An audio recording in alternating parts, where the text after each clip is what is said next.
Hello friends, it's Lionheart here, and as promised I am back with more Cyberpunk TCG. Recently I posted my review on the Alpha Kit, and I've made many videos on this. They're all in the playlist that this is attached to. If you want to know the how-to, you want to see me interviewing the community manager, it's all there. For this video, and I think it's the first one of the type I've seen, I am casting. Yes, we're home, my friends. I am casting a game of Cyberpunk TCG. Now, this one was played between my wife, Ghost Arya, and my brother, who we're going to call Lion Cub for the sake of this video. I'm going to cast the entire game. I will try and take you through it.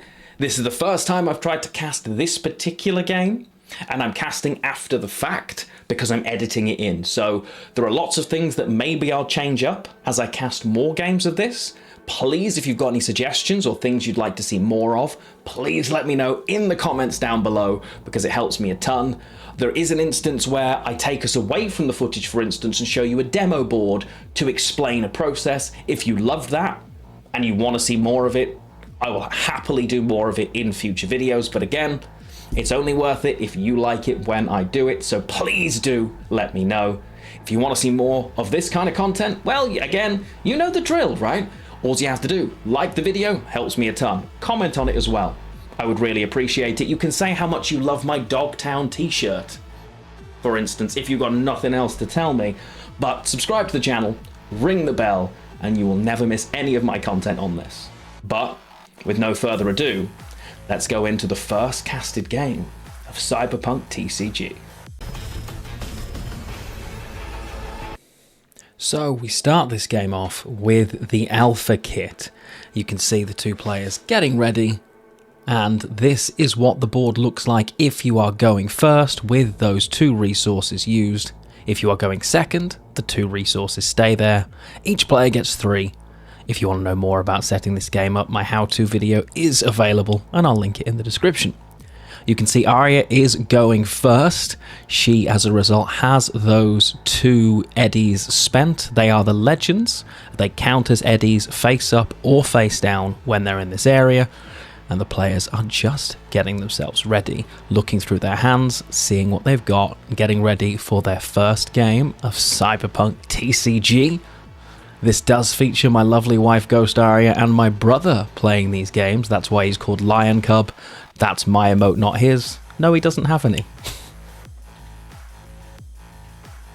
Okay, you can see the first gig is rolled here by Arya. She rolls a 2 on her d4, and she is choosing to sell as well, which is something you're going to do early on. She sold a corporate surveillance there, spends the remaining 2 eddies she has to put a ruthless lowlife on the board, and she can do nothing else, so she passes the turn across.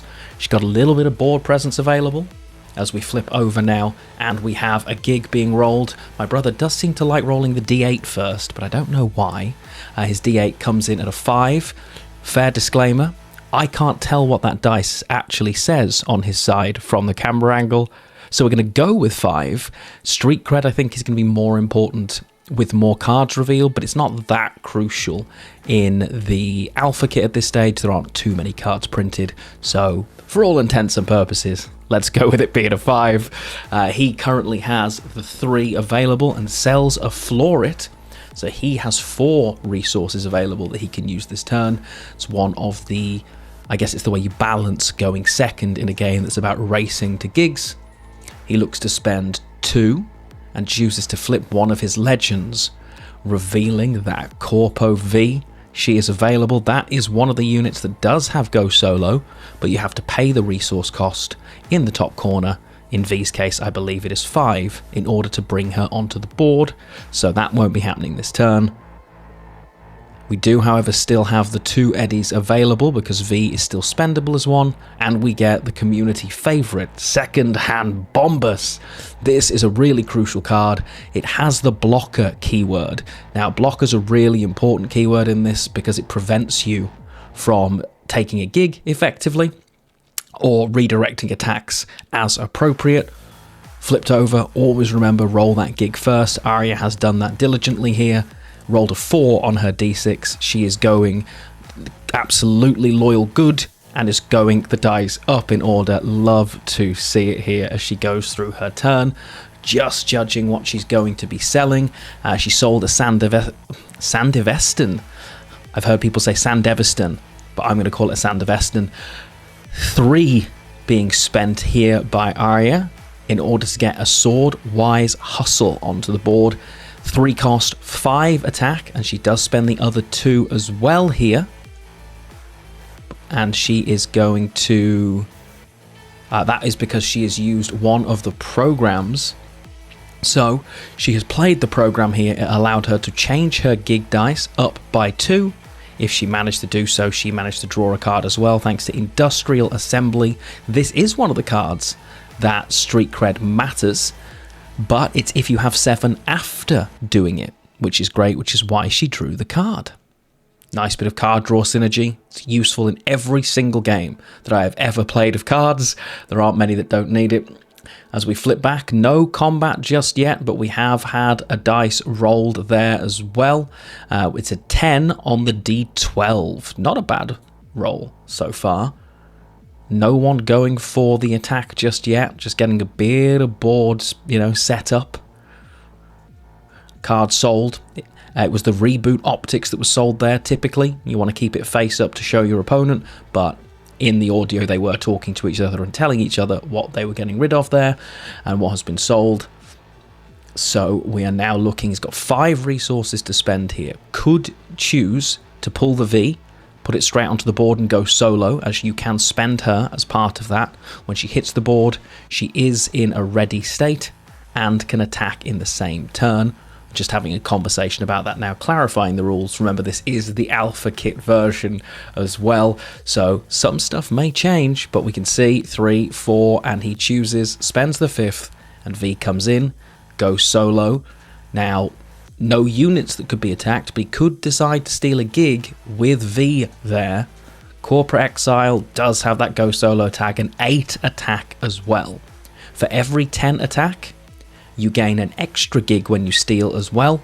He's decided to do so. He has taken the 4 on the D6 as it's flipped across to the other side on the overlay. Currently 3 gigs to 1 here. As Arya, not messing around, straight in rolls that D8. And we're in here. She rolls a 4 on the D8 and readies those eddies. At the moment, a reasonable state. Lion Cub just slightly ahead here on dice, having stolen one of those gigs, but plenty of time for things to change. Currently, okay, up to 6 eddies now. Remember, of course, Lion Cub using V and bringing her onto the board. It's a great play. It gives you that extra powerful go solo unit, but it also costs you, because now he is effectively an eddy down and only has 4 to Arya's 6. She uses that, and she is now going to be playing her Emergency Atlas for 4 and flips a legend with the remaining 2, revealing Goro Takamura. Now, he might be my favourite card from the Alpha Kit. He, like V, can go solo, but he is also a blocker. Does have 1 less attack as a result, but that blocker keyword can be really, really powerful.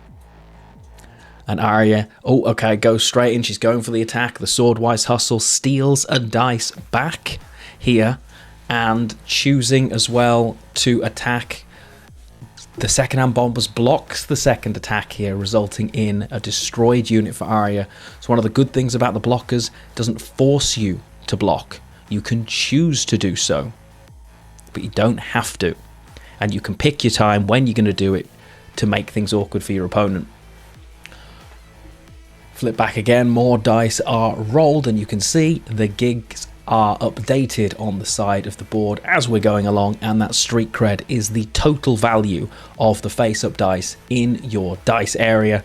But now, Lion Cub in a bit of a bind here, does have good board presence, has a blocker, has got V, but is 2 eddies behind, effectively, only has the 4 that can be spent, rather than the 6 that Arya currently has.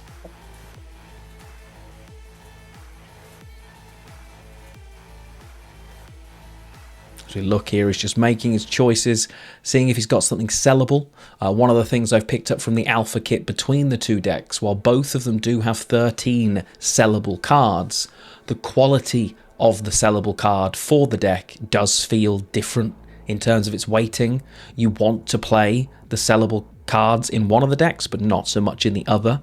Obviously, this is just an alpha kit thing, and I'm sure there will be a lot more versatility because there will be more cards and you will build your own decks with that in mind. But it is one of the things that we noticed we struggled with in the alpha kit when playing originally, that one of the decks struggled to find sellable units. Or rather, just sellable things, effectively, not units, as they aren't sellable typically.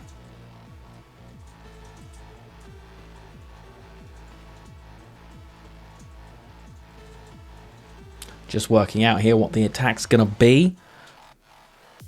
You can see, okay, so V has attacked and got rid of that Swordwise Hustle, trying to get a little bit of board control. It's risky though, because when you do attack with your unit, whether it's another unit or a gig, you leave it vulnerable to your opponent. At the moment, he's thinking, okay, my V is 8 power, strongest card my opponent's presenting possible is 7, so I should be okay. Well, Arya rolls a dice, gets another gig into the area, puts a 4 up, only needs 2 more at the start of a turn to win, remember. She readies those eddies and is getting ready to set up her play here. Now she spends 2 originally and brings her own blocker out. Very nice. Corpo Security hitting the board. And here is the play. We get to see the gear. That is a Sandivesten.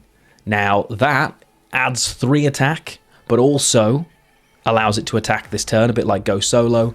While the V was targeted, the second-hand Bombers has just jumped in and defended that. Blocker can intercept any attack that takes place. Doesn't have to just be on your gigs. So that has just saved the V in that situation there, as you can see. But the second-hand Bombers and that blocker are now gone.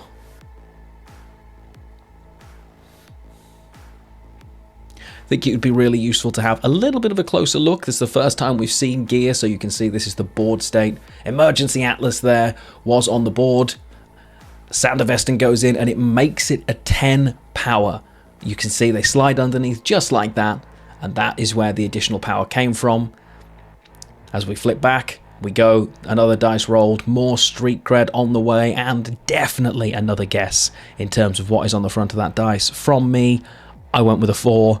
If you can see better than I can, please let me know in the comments.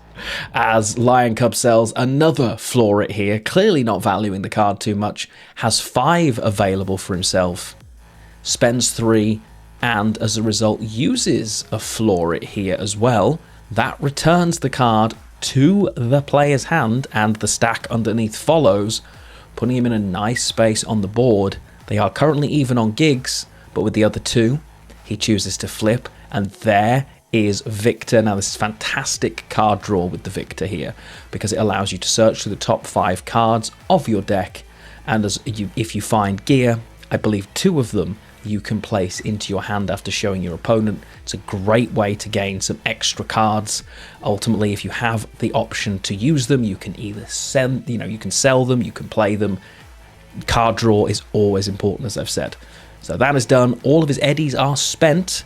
As a result, in this situation, turns the Victor sideways just to demonstrate that as he flicks through, but has a lot more resources available now, and with that V looking pretty strong on the board, 8 power as well, chooses to attack. Arya quite wisely uses that blocker to keep herself safe, prevents a gig being stolen.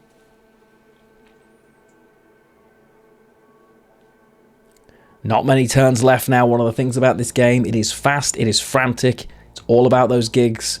Arya rolling her 5th gig at the moment, while we have traded gigs backwards and forwards. So far, both players roughly where they should be.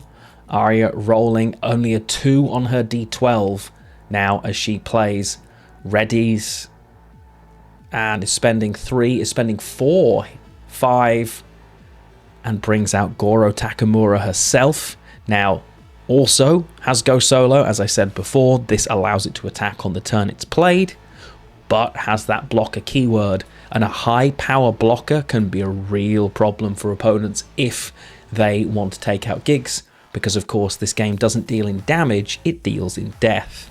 So the higher power unit simply survives and the other is destroyed.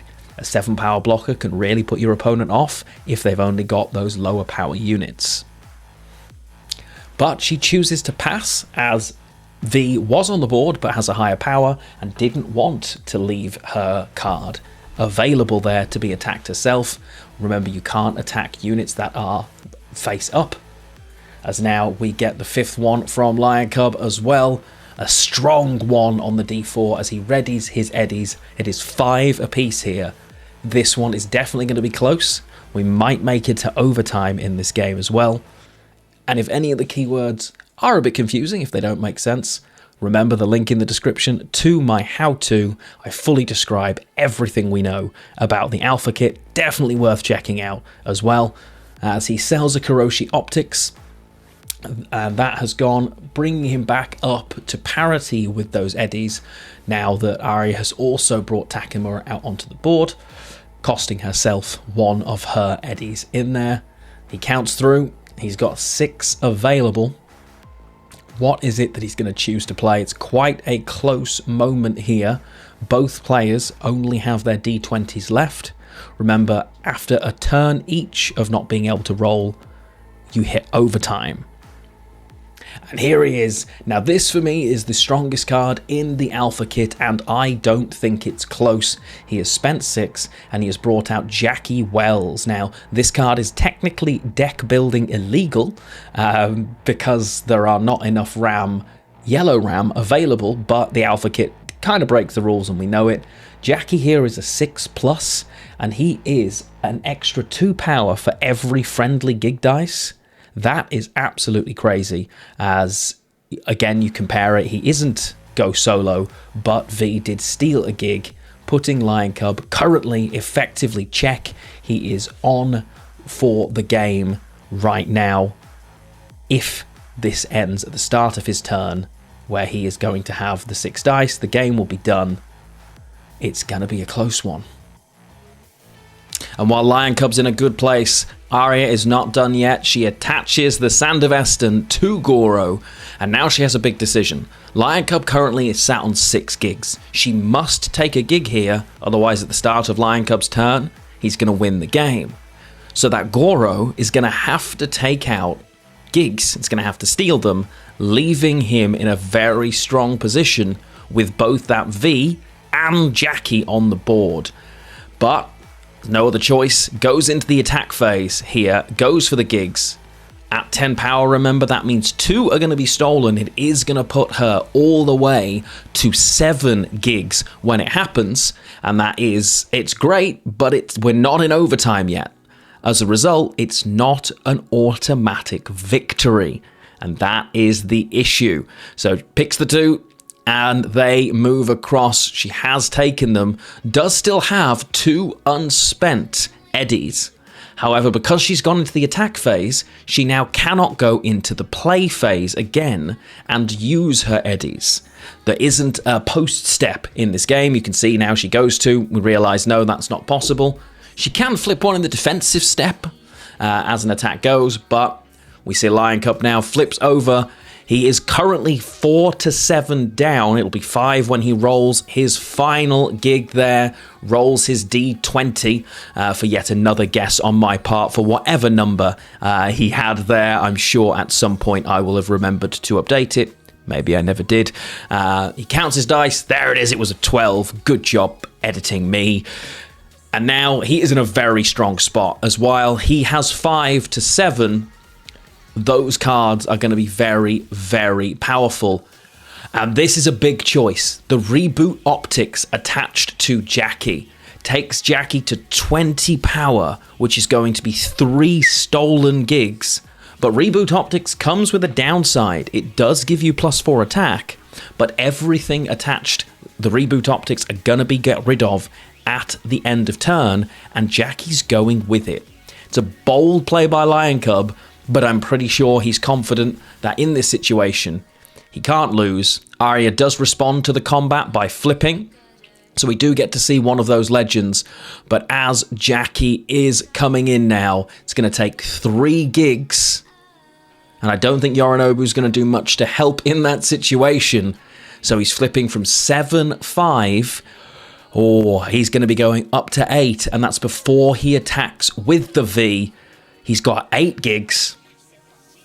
Here we go. And V could attack and take a 9th. Obviously, it cannot take out Takamura in this situation, as it would end up dying. But decision made. He's taken those.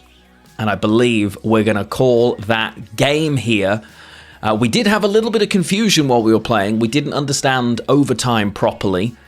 Both players now can't roll dice at this stage, and we assumed overtime kicked in straight away. That's not right. Each player would have had a turn before that took place, but in this situation, Arya would need to be able to steal multiple dice back, has not got the ability to do it quick enough, and we call it game. Well, that was our first cast game of Cyberpunk TCG. Yes, I've changed. This is editing Lionheart. What's going on? Now, one of the things we realized when we played this game was that we'd misunderstood overtime. Technically, the astute amongst you will have noticed that perhaps we could have gone to overtime there. Looking back, it wouldn't have mattered too much, because while Arya could then have stolen enough gigs to prevent Lion Cub winning, his board position meant he would absolutely have got to 7 either way in his first turn of overtime, and it probably would have ended that way. But we played quite a few games, so I'm looking to edit more footage together. I will definitely be playing more games myself as well, and then casting over them retrospectively.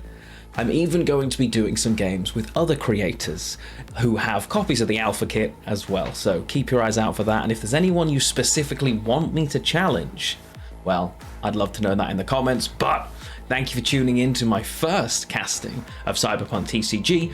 It's a little bit easier when it's not done retrospectively, so hopefully we can do some live games cast in the future as well. Really looking forward to it, but it's a really fun game, so you're definitely going to get more content of this game out of me in the coming days, weeks, months, and hopefully years. But if you did like this and you want to see more Cyberpunk TCG content from me, you know the drill. Interact for the algorithm, subscribe to the channel, ring that bell so you don't miss a video. And with that said, I will see you next time.